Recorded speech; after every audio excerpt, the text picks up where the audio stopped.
Let's take a look at a tricky question about family trees. Now, when this question came up in the exam, most students managed to get 2 out of 4 marks, but only a small number managed to get those extra 2 marks and get full marks.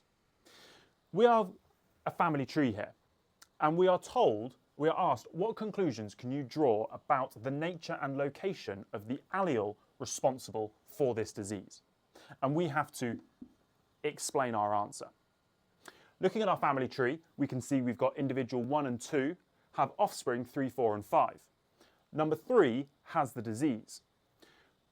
5 and 6 have offspring 7, 8 and 9, and 7 and 8 have the disease as well. We also know from our family trees that the squares are males and the circles are females. So what conclusions can we draw? Firstly, because 5 and 6 and 1 and 2 don't have the disease, but they have offspring that do have the disease, we know that this must be a recessive allele.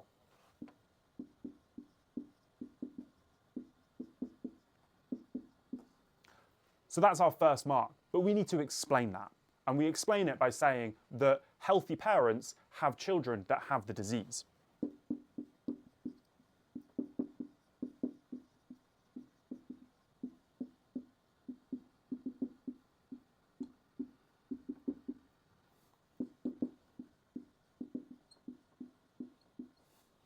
If it was a dominant allele, if the parent didn't have that allele, if they were unaffected, well, there's no way they could have children that have that disease as well, unless there's a mutation.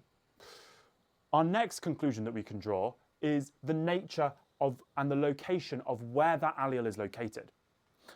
Only 3, 7 and 8 have the disease. And what else do they all have in common? They're all male. And this must mean that the allele is located on the X chromosome. And so we could describe it as being sex-linked.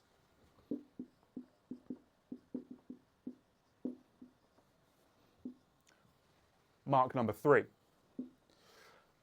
Now, students quite often find it difficult to explain what is the evidence for something being sex-linked. And this is where the phrases from the mark scheme become really important.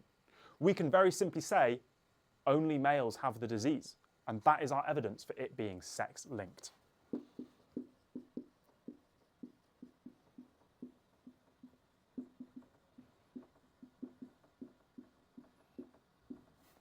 And that is how we get 4 out of 4.